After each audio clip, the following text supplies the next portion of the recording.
Hey everybody, JJ here. Back again with another Wednesday of Zoom networking. We're just about to wrap up 2023, and I couldn't think of a better way to wrap it up than one of the premier rock stars in real estate in the country. Um, the young man we have is just an absolute legend in what he does, his business, his service. His name precedes him. One of the nicest people I've had the pleasure to meet virtually. And we're talking about getting together for a Chargers Broncos game in LA. But I want to introduce my good friend, Mr. Benson Juarez. Benson, how are you, my friend? I'm doing great. That quite possibly is the nicest introduction I've ever had. Um, I, I think you're way overselling it, though. Let's just get back to reality here. Okay, well, he's better looking than I am. So we can start with that. We can start with that. Hey, really quick, for those that don't know you, where in the country are you located? So I'm in Denver, Colorado, born and raised here. Um, I told you I lived in LA for 4 years. I went out there in 2012 to launch a startup company. And actually, during that time is when I had invested in Privy as an investor to start.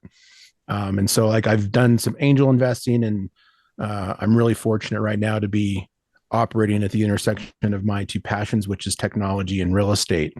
So we've been doing Privy for a long time now, but I like to move around. I was in the military, so I got to go to a bunch of different countries. That was really my only ability to travel because I'm so frugal. I didn't feel like it was a good investment to spend money on travel and vacation. What So what branch military of the was that. military were you in? Air Force. Okay. Yeah. Yeah, we have a number of people that have been our speakers that are from different branches of the military, Marines, Air Force, Navy. Um, so as the saying goes, thank you for your service. You know, the people My that pleasure. that donate to the military, their time and their life, their energy, it makes a huge impact for everybody. So again, my hat goes off to you. Thank you so much.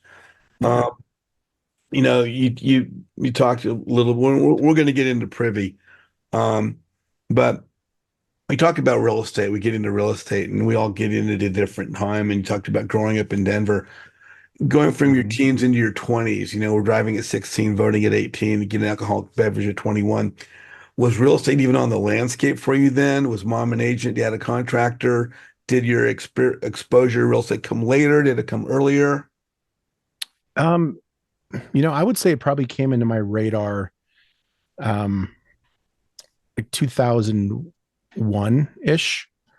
I was actually active duty at the time at the base, and I bought Carlton Sheets, his program. Yep, So I I bought all remember his it. CDs and everything, and so I started kind of just learning from him.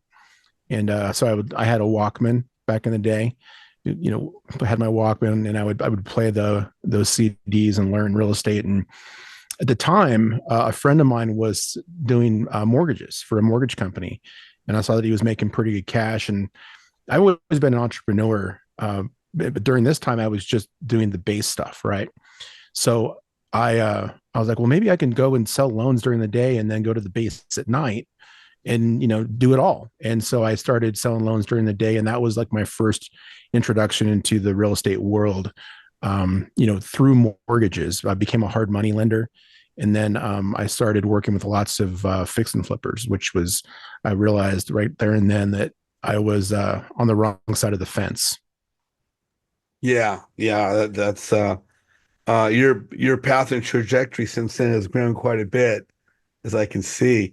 Um, let's talk about Privy. That's something that catches my mind. Your name was mentioned to me many, many times. Is you got to get Benson on as a guest speaker. Oh my God, he's with Privy. Um, we've got a number of people on the call that are brand new investors. Weeks in, days in. We've got people watching on YouTube right now, weeks and months after our actual recorded presentation, that are also going to be relatively new to real estate. Mm-hmm. Um, if you could, for those that aren't aware, what is Privy? So Privy is a real estate investment software platform. We use data to help real estate investors. And I use that as kind of a blanket term because, Privy is exit strategy agnostic. It doesn't matter what strategy you use on the front end or the back end. It's just really about data, right? And understanding the properties that you're evaluating. And so we leverage data and automation technology to help real estate investors more easily find and analyze deals and really get down to the numbers. And one of the things that Privy is not known for, but I think it's one of the things I'm most proud of is it's an education platform too. So we don't have like, courses. I mean, we've got some like tutorials and stuff like that, but there's a lot of really good educators out there. There's people like Pace and Jamil and Brent who teach, and their coaches and their mentors, but they teach systems and they have philosophies and accountability. And there's processes that they help you put in place. Mm-hmm. But where I don't think there's enough education around is local market education. Like Michael Hamilton is on the call right now. Him and I actually got a chance to hang out in St. Louis a year and a half ago, something like that. Michael, we went and had some barbecue at a place that he recommended. But I literally picked up and moved my life to St. Louis because of the data. But before I did that, I did the research. And so Privy is an education platform where I can see what investors are buying properties for. What's the price they're buying them for? What are they selling them for? What percentage of ARV are they buying them at? So where are the hot areas? What is a deal in St. Louis versus California versus Philadelphia versus Dallas? It's dead everywhere, right? Or it's different everywhere. Sounds invaluable. Yeah. And so by leveraging data, you can become more educated on the real estate side of the business and not so much on just on the lead gen, right? That's where I think a lot of educators focus on. It's all about lead generation. And then oftentimes people get a deal and they're like, or they get an opportunity and they're like, is this even a deal? I don't know. I don't know what I'm looking at here. And so I think that's one of the things that we do best that I'm most proud about. That's awesome. I've got a number of questions probably about that, and we'll take some questions a little bit later on. But as you got through the Air Force and you started learning about, different areas of real estate, how much longer were you in the Air Force till you left? And did you jump right into real estate at that point in time? Yeah. So when I was active duty, I did 2 years of active duty. The first 6 years were inactive, like reserve status, 2 weeks a year, 1 week in a month sort of thing. But I did volunteer all the time whenever I could to go different places because it was an opportunity to get a free plane trip to places. So I got to go to like Italy and Germany and, places in Europe. But that's why I did that. But when I started doing my education, it was only about a year and a half before I decided that I wasn't going to re-up with the military because there was too many opportunities business-wise in the real estate world. So I started to kind of wind it down and was looking at, what I was going to do next. And so I kind of doubled down on the real estate thing. I got licensed as an agent as well. So I was a mortgage broker, got licensed as an agent, was doing hard money loans. And then I started to do my own deals, but I didn't really get in and do my first deals outside of me, like house hacking, my what I had, renting out other rooms, until like 2004. So like a year or so after I was out of the military. And as you got into doing your own deals, how long before how did you find Privy and how did you and Privy, become an item? Well, so I was doing deals but right before the downturn in the market, right? So like 2008 and 9, when the last downturn happened, was, there's all those subprime loans that people were doing. And we sold a ton of those subprime loans back in the day. And so, this is just how people were buying houses. There wasn't like anything nefarious there, but everybody was just kind of contributing to what was inevitably going to cause the downturn in the market, right? We couldn't bear the financial weight that was caused by all of the people couldn't pay their mortgages, and there was all these foreclosures, and that all kind of added up. And I took a big hit financially because I had a ton of real estate that I had purchased. And long story short, I had a business partner who basically stole a bunch of money and disappeared. Left me with all those mortgages. I was the one that had the good credit, so everything was in my name. And then all of our financial, reserves were gone in an instant. And Wow. so I floated those mortgages for a while. Personally, but looking back now, I shouldn't have. I should have just, cut and run. But I dipped into my own pocket to make sure that those mortgages were paid, and then it finally was just too much. But what that led me to do was kind of recreate myself, right? So what I did is, because I was licensed, I had the ability to get in the MLS, and I was using that as a way of sourcing deals, but it was very manual, right? So the people think the MLS is kind of like this magic wand, but it's still a very manual process. But it did give me the ability to get access to data for comping and searching for deals, but it's not designed for that, right? So what I did is I set myself up as a buyer's agent to help real estate investors go and find deals. So there was all these foreclosures coming down. And so I went and I parked my license at a brokerage that had bank listings. And so it was called the Mercury Alliance. And so I had first look, or being part of a team, I had first look at these listings before they would even come on the market. So I Hmm. could go in, I could evaluate them, I could walk them, I could have my investors come and look at them before they even were listed. Wow. Now, we couldn't take those listings for ourselves without putting them on the market. So it just bought us time, really. So what we would do is, that moment that property got listed, we had an offer in that that would allow them to get first look. And if we get close to asking price, sometimes the bank would just accept it right out of the gates. Yeah. So we had that advantage because of the way I positioned myself. And then I went around to all the other REO brokerages in the city, and I said, "Hey, listen, you got all these signs out there. Do you have people answering those calls? For people who are calling in?" And most of them just didn't have the manpower to handle all of those. So I'm like, "I'll do it. So send me all of your buyer calls." And what I did is I just basically created a system to take all those investors and help them find deals. I would cherry pick the stuff that I liked the best. And then what happened was, I had too many people that was counting on me. So I was dropping balls. And I met a guy named Scott Fall. He's my business partner now. He happened to be another agent that joined the Mercury Alliance. And so we started talking, and basically we're like, we need an automated way of doing this whole process. Hmm. So we went to RE Colorado and said, listen, we want a raw data feed. We want to run algorithms against it so that we can automate all these tedious and monotonous tasks that we're doing every day. And they said, go pound sand, basically. Until what happened was that NAR, the National Association of Realtors, had an initiative they had been working on for a while, where they were going to normalize all of the MLS data nationwide so that people could create products.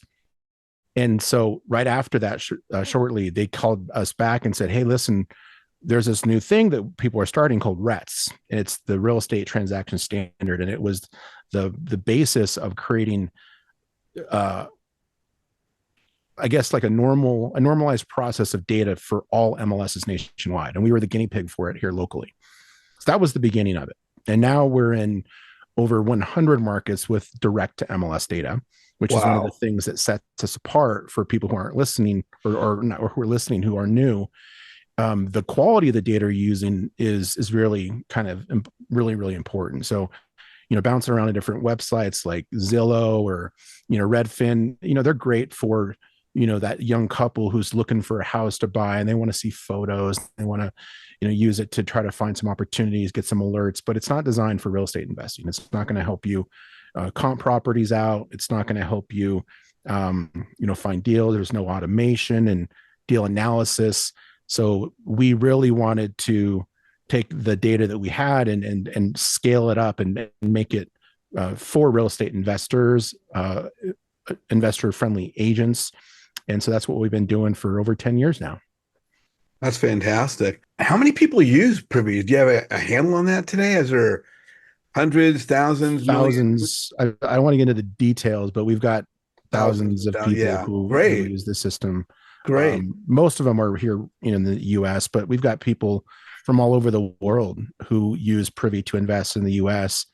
100% virtually. And one can analyze it, or one can basically use Privy to do research on pretty much any market through the country. Yeah, every market. So we've got um, some people here might be familiar with like a prop stream, great platform. We've got that as kind of like our foundational data. A lot of the data sources that people have in the business are come from the same, 3 or 4 main companies. And so we've got that nationwide. And then what we do is we layer on top of that additional data. And some of that is that direct to MLS. So like I said before, we have over 100 markets that has direct to MLS. And then we've got that prop stream level data and county record and public record data nationwide. But we're very selective on which markets we go to, because we want those to be markets that are actually worth looking for deals in, because not all markets are viable. Yeah, isn't that the truth? Benson, as people are using Privy, they're using a variety of resources to help them with their business. Um, a lot of people are using VAs. Is Privy Mm-hmm. something that one might have a VA system in the use of Privy, Oh, or yeah. VAs would do something else and they would only do Privy themselves? Oh, you could certainly have a VA do some stuff for you inside of Privy. We have a lot of automation inside of it, but there's still some things that you got to do when you're using the software. And so like we have a thing that we do. There's what you guys have probably heard of, a comparative market analysis, or CMA. It's just a fancy word for a property report, but we're building a comparative market analysis for every single property in the U.S. Every single day, every single minute, and it's always updating with live information. But sometimes you have to, well, not sometimes, you have to look at those things to decipher what the information is telling you. And so somebody who understands that can better decide whether or not it's something they want to go after, or if it's not worth going after. And so some people teach that piece of it to the VA so they can do other things, right? Because administrative task bog us down, and Yeah. where the real money is in this business is writing offers, negotiating deals, talking to homeowners, building relationships, whether it's with like agents or JV partners. That's where the real money is made. So it is a good idea to teach people how to use the platform and to kind of handle some of the administrative things like analyzing properties, tracking markets, building buyers lists. A lot of the data driven stuff can be a VA can assist with. Justin Kremer, you're on with Benson Juarez. What is your question? Hey, first of all, thank you, Benson, for coming on Yeah. here. Thank you for, What's going on, Justin? yeah, man. So I first of all, I love your content. I love the content you do with Zolan, with just everyone. Just amazing, amazing, amazing. One of the things I've noticed in the platform, so I'm big on numbers. I don't know if you know who Mahmoud Isa is. I think that's his name, right? Mahmoud. Yeah, And Mahmoud Isa. Mhm. yeah, so he's big on data. I'm big on data too. I love his content too because he gets really deep into it. I'm not quite that deep into the weeds on data analysis, but I like to pull lists from Privy, right? Mhm. And so a lot of the lists that I pull, I've noticed that it's missing. Well, let's just say the actual downloadable data that you can get, like the CSV files that I can pull from Privy, are missing like the sold information. Like it'll have the original purchase price, but it won't have the sold price. Or maybe I'm actually reversing that. Maybe it doesn't have the original purchase price. It'll have the sold price in there and not the original purchase price. So I can't use like a spreadsheet to derive ARV and sort of speed up that process. I have to, it's like really manual. Does that make Mhm. sense? I have to go Yeah. through and calculate all those sort of manually. But that being said, it's definitely sped up the whole process of figuring out like what people are buying for in a certain area. So I love it for that. That's like one of the prime things I do with it right off the bat is look at an area and calculate like what's the average percent of ARV people are buying at, what's the average amount people are spending on, or average amount of time people are spending on flips. You can get all that stuff from Privy. I was just curious if you knew anything, or if you guys had planned on adding that data to the downloadable data set. I had submitted a feature request a while ago to include the original purchase price data to the downloadable data set. I don't know if you had heard anything about that. You're right. It doesn't currently have that purchase price, but if you're running a sold search, it will show the sold price. And some other data points there, the sold date and some other things. Right now, the export function doesn't allow you to go in and kind of just select which data you want, which ones you don't. It's preset. Yeah. However, I do know that we have talked internally about changing that to where you can go in and decide, okay, what do you need and what don't you need, so you don't have a bunch of unused fields in your export. So it is something we're talking about internally for sure. I love it. Awesome. I know that's kind of, we're getting into a little bit of the weeds here with everybody, but maybe more from like a high level. Do you have time for one more question, by the way? Is that yeah. right? So from a high level, if you're someone who's looking to, like, I'm focused on Los Angeles, Fresno, Los Angeles, and then Orange County. And so I like trying to pull lists from those areas. Are there any, like, how should I word this? Are there any like sort of baseline data sets you would look at for a given area, like things that you would look for specifically? Like, I'm just so you understand, like, I'm doing direct to agent stuff. So like example would be like, if you're looking for direct to agent, you're looking for fix and flips, what would be like your baseline set of data you would look for, right? Yeah. One of the things that I learned early on when we first launched Privy, and it was kind of haphazardly figured out just by like looking at lots of deals, was that, I was just looking for deals based off of convenience, right? Like, where do I live? Oh, that's where I'm going to look for deals, right? Or for some people, it's like, what's familiar? Like I go on vacation to this certain part of town every year, so that's where I'm going to look for deals. And really, what you should be doing is looking for deals where the data says to look for deals, right? So for you, if you're looking for those opportunities, the easiest way to find a deal is to find a distressed property, right? So something that needs work, as opposed to a distressed seller. Distressed sellers are people who are in bad situations, right? Foreclosures, bankruptcies, divorces, probates, tax, situations. That's where a lot of the sales and the follow-up and the CRM gets involved, is when you're going after distressed sellers. But when you do distressed properties, it makes everything way easier, because you don't have to be a salesperson and you can really just focus in on the right areas. So the easiest way to get a deal is to find the hot pockets of areas where there's lots of activity, right? Where are all the fix and flips happening, right? Because the majority of the time we measure how good a deal is based off of a percentage of ARV, right? So we say, okay, 60% in one market, and where the markets you're talking about, it's probably 70% is, the ceiling ish. Yeah. You get a little bit more expensive.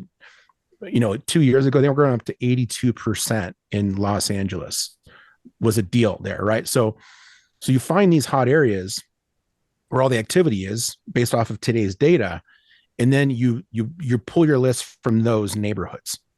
And then the hope is you can find the distressed house that just needs some updating, that was built in 1962, that, is grandma's house, right? It's got, everything's original, right? It's got shag carpeting, wood paneling everywhere. You got the checkerboard tile in the bathroom. Those are the ones that we love, right? But those only work if it's down the street from a house that was just flipped. But that's what creates the margin. And when you can find that, and when you use that strategy, it makes it way more simple, because you don't have to lowball offers when you do that, because I'll pay retail for a Yeah. distressed house if it's down the street from a fix and flip, because that's what creates the margin. But if you have a distressed house that's in a sea of other distressed houses where no one's flipping yet, then you have to offer lowball to make the numbers work. Mhm. So That this makes is a strategy that will make it way easier for people, just distressed homes in areas where people are flipping, and that will solve a lot of problems for you. It'll give you the comps you need to be able to prove ARV because you got renovated comparables.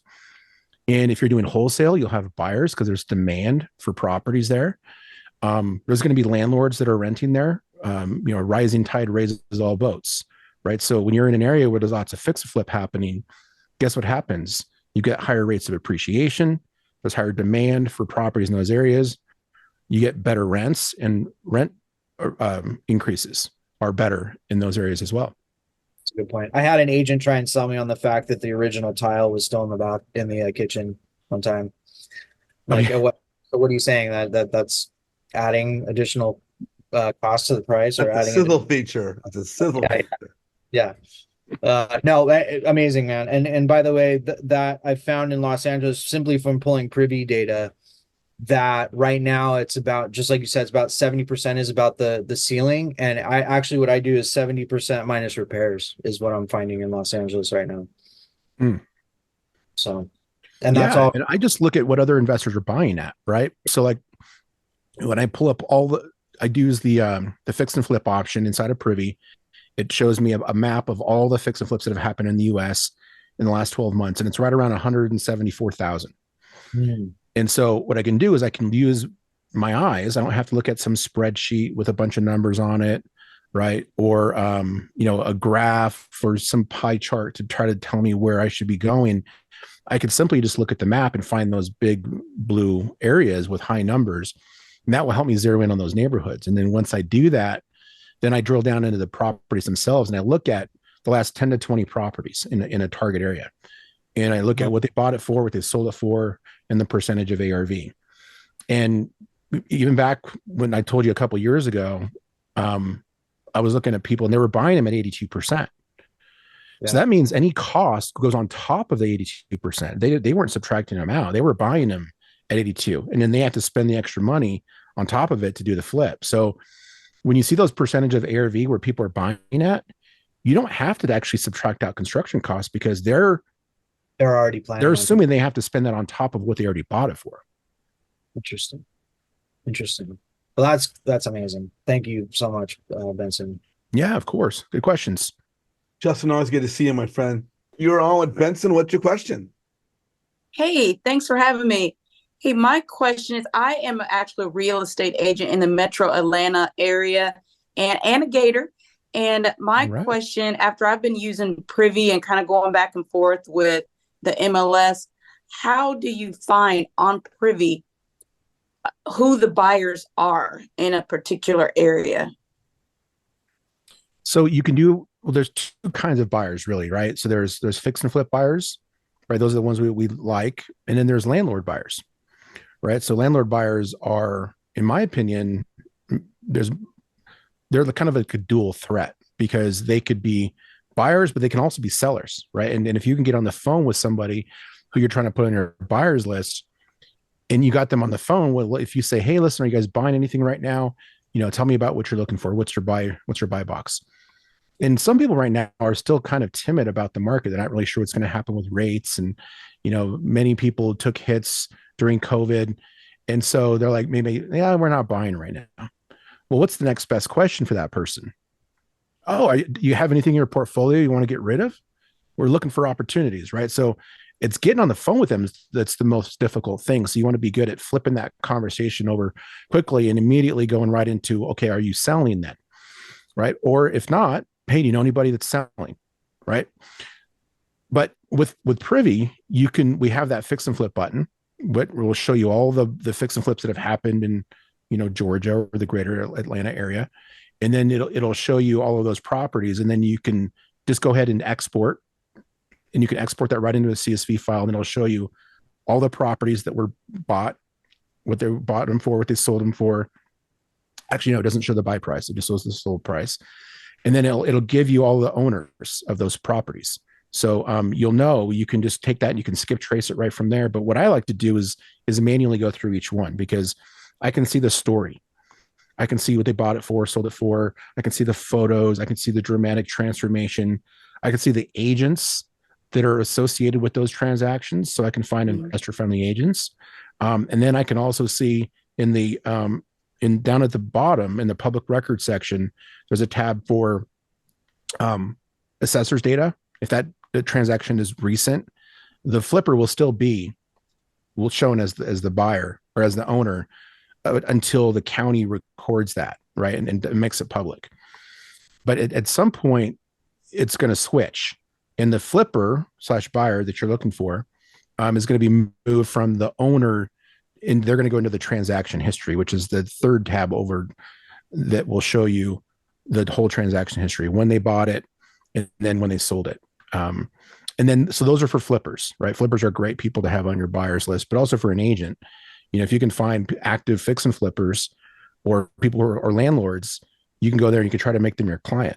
Right? I'm not sure if you're looking for additional clients, but that's what a lot of agents do, is who use Privy, is they leverage it that way to find those buyers. And then to find landlord buyers, there's a button in the filter that's called absentee owner. So you can do absentee owner at the very bottom of the filter, and that will show you all of the people that have bought properties recently, and you can filter that. You could filter it to where someone bought a property today, you'll know about it. But maybe someone who bought a property today isn't going to be interested in buying right now, so you might set a filter that says, show me everybody who bought a property up until September, of 2023, and then you could create a list and export that as well. All right, sounds good. Thank you. You're welcome. Sharon, thank you so much for your question. Benson, it sounds like Privy just does so many things. Again, questions for more of the newer investor. We hear terms all the time. One of the terms we always hear is skip tracing. Is that something that we could use Privy for? Not right now. And it's funny that you bring that up, because for years we had been avoiding skip tracing, because skip tracing is like so many companies do it, right? And it's not really a good money maker, honestly, as a SaaS company. So we avoided it. And it's also too, it's kind of in the gray area legality wise, for what, because that data, some of it's protected, and there's some licensing that's required. So we just kind of avoided it, but there's a good chance in 2024 that we're going to add it. We're still kind of evaluating it, whether or not it makes sense to add, but there's hundreds and hundreds of companies out there that skip trace. I use one called bestskiptracer.com. That's the one I personally use. I know the guys, they're here in Colorado. So yeah, we don't do that natively inside the software, but we give you the data that you can take to a skip tracer. So you can export lists. We actually give you up to 10,000 exports per month for free. Wow. Sounds great. When people are new to Privy and they're looking to use it, are there tutorials there or different things that explain the different aspects of Privy for some of the newer investors? Or yeah, there are. When you first sign into Privy, there's actually a walkthrough that highlights and shows you what to do. So it highlights and shows you the main features, and there's some messaging around that. And then when you get your welcome email, there's links right to the onboarding videos that walk you through like all the basics of how to use it. And then there's a learning center that's all indexed and queryable. So you can type in keywords or questions into the search bar, and it will pop up videos that you can watch that are relevant for the situation you're in. And then we actually do 2 live training sessions per week. So Tuesdays and Thursdays, we do live training. Christian Pornio on our team does those, and it's live Q&A. So you can get in there, ask questions, or you can just kind of chill and take it in. That's great. That's great. Is Privy designed to any particular kind of investor versus another, or is it, you say, uniform across all expertise? I mean, you've got commercial, you've got buy and hold, you've got multifamily, single family. We do. We've got all those different wholesalers. Well, some things we don't have. I'll start with that. We don't do land currently, and we don't do commercial, and we don't do mobile homes. which are still, they're basically considered auto. But so those are things that we don't currently do. Claudia asked a good question in the chat. Does the software offer additional information like rent-to-meter? And yeah, we do provide rental data. That's actually one of our newer data sets that we launched recently. We partnered up with the largest provider of rental data points in the whole US. So now we've got over 130 million rental data points inside of Privy. Wow. But the best part about that is it's better than, and this is my opinion, but I think it's true too, than what a Rent-O-Meter provides, because Rent-O-Meter is kind of like a black box. It gives you a number. But that's the reason why we don't like the Zestimate, right, from Zillow, is because you don't know what numbers are being pushed into the Zestimate to get the output. So with our rental data points, let's say you have a 3-bedroom, 2-bath ranch in Atlanta. There's a whole section there for the rental comps, and it matches them up. So, our comping algorithm not only shows you sales comps automatically, right? Because comping is still kind of more of an art than it is a science. And so that, over time, people, have to figure it out because there's just so many different variables, and, that local market education plays a key role in maybe tweaking what you would consider a comp and what you don't. But we have that rental data in there. So that's great for all the sub 2 people here. So if you are doing creative, you want to get a really good idea of what the real rents are from the houses in the area, and not just any house. So not just any 3-2 ranch in Atlanta, but a 3-2 ranch that is the same condition as mine. So a house that's all original, that was grandma's house, may rent for only $1,000 a month, but a house that's been renovated might go for $1,600. And so that variance, you don't know that if you're looking at it, let's say a Rent-O-Meter, but we've got all the photos. We show those to you, and all that data comes from property management companies. It isn't just stuff from Craigslist. This is actual literal from property management companies. That's fantastic. Shanna has one here. Okay, let's jump into that. So what about mobile homes that land comes with and are on a foundation? Lots of those in North Carolina. It's up to the agent, Shanna. I don't know if it's Shauna or Shanna. I missed that. If the agent classifies it as single family, we'll have it. If the agent classifies it as mobile, we won't have it. Okay. You're on with Benson Juarez. What do you got to bring to us? Yeah, it's kind of like a weird situation because the mobile homes, the materials that are used to build them obviously are not as good and durable as like a regular single family home. But I know in a lot of places, like I'm here in Maryland, and in Maryland, they are considered like more of an auto thing, because as long as they have the wheels attached and there's ground rent or lot rent, then yeah, it's a whole different ball game. But if it's on a foundation and the land comes with it that it's on, then it's kind of considered like a single family home, but it's still also a mobile. So it's kind of tricky. But yeah, I see what you're saying. It depends on how the agent enters it into the MLS. It's whether or not they entered it as a single family home or. Yeah, and every market's a little bit different too. And like some areas, they have more like local customs on like what is a mobile home versus modular versus a single family. And so we leave it up to them to classify it, and then it'll just show up in Privy however it's classified. Yeah, North Carolina is a lot of those where they own the land and they're on a foundation. Mm-hmm. So weird, but they say mobile home. So I do a lot of work in North Carolina, and like I've been looking hard at Privy, and I'm thinking I might miss out on a lot if it's not pulling those if they're mobile. You know what I mean? I guess I have to test it out. Yeah, it's hard to say. I don't know. Is that the kind of the core of your business is flipping mobile homes? Well, no, not necessarily mobile homes, but there's a lot of them. More like I'm more looking the coastal side. North Carolina is kind of like in 3 kind of different sections. It has the coastal, and then in the middle part, I think is called like Piedmont, and then it has the mountain region further west. Right. And I'm more work on the coastal side, but there's like a lot of mobile homes that own the land that can easily be like short-term rentals for vacations and things like that. Yeah. Yeah, I don't know if it's more mobile, then we're not going to have the data because we don't display mobile home information right now. So the algorithm is if it has that word mobile in it, right? No, it's just how they classify it. So it's not really a keyword search. It's Oh, more about we classify multifamily, single family detached, single family attached, like a row home or a town home, and then condos. So those are the main categories. okay. Gotcha. Thank you. You're welcome. Thank you, my dear. Thank you so much for coming on with us today.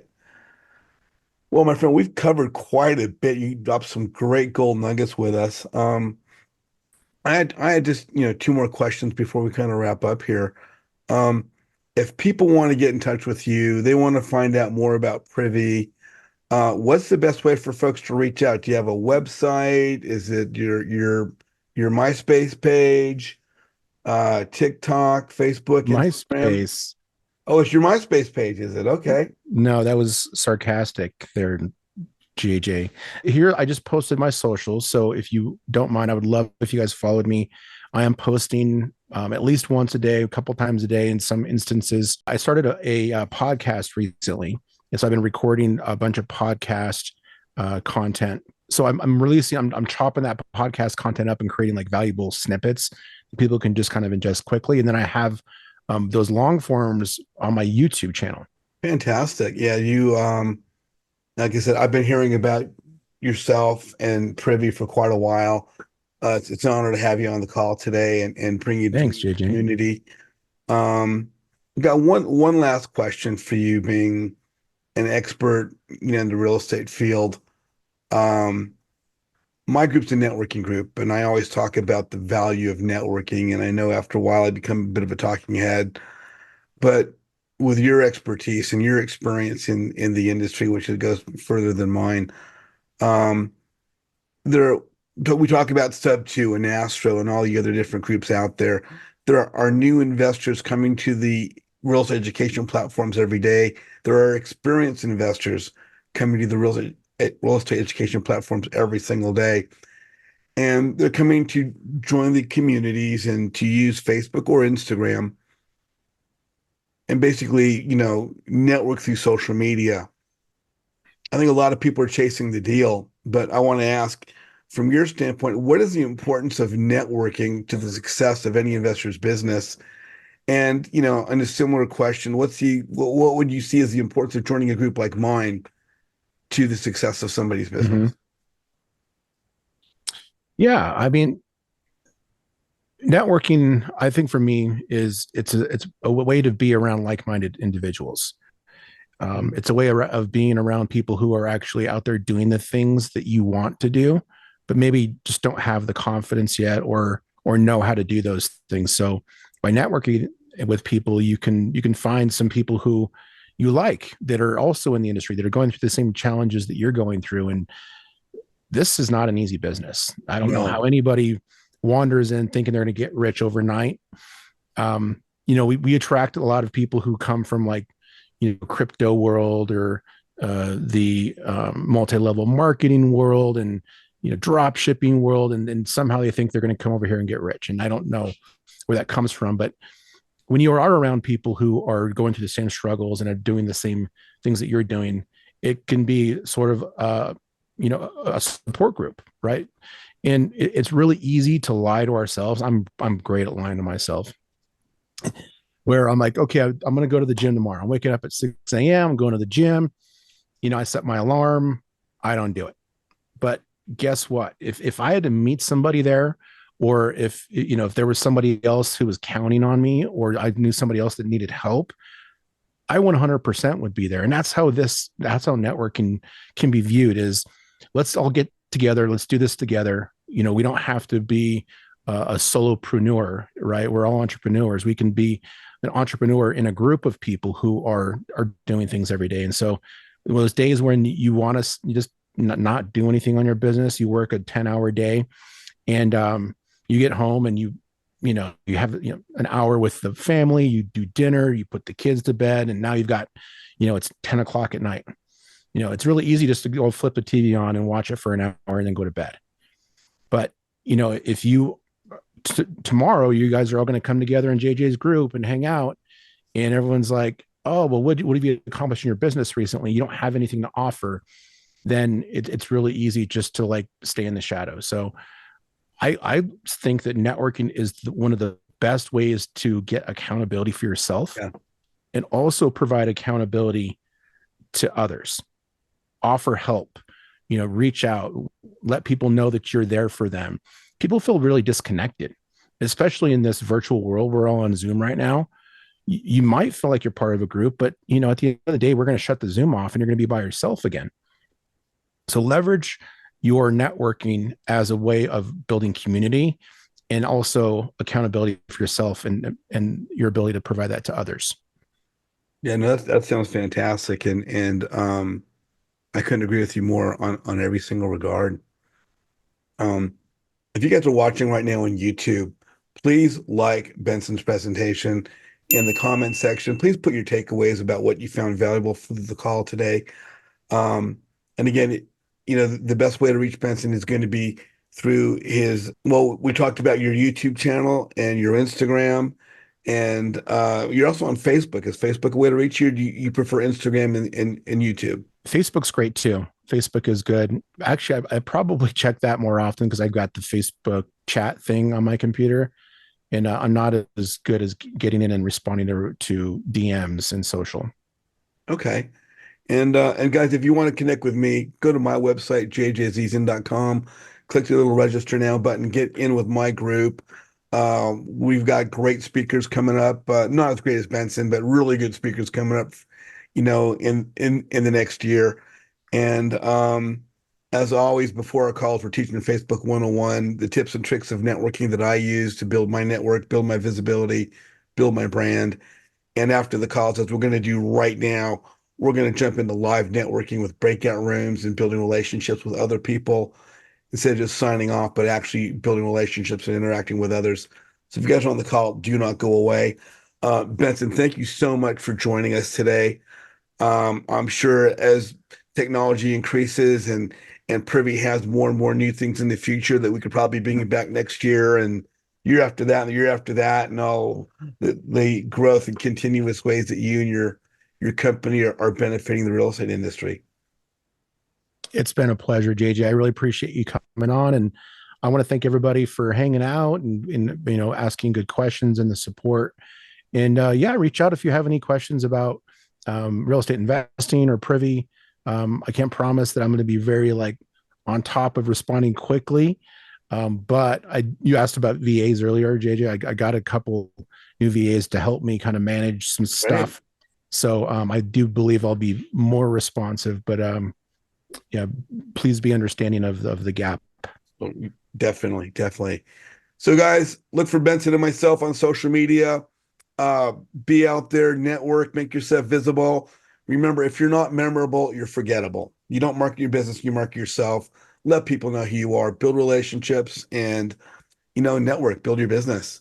Benson, we'll see them later, right? Out there in the social media world. Yes, and I do plan on going to LA at some point, so I will definitely reach out.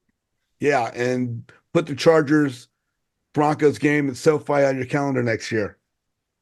Awesome. I appreciate the invite. Bye, everyone. Over, Happy guys. holidays. Happy New Year.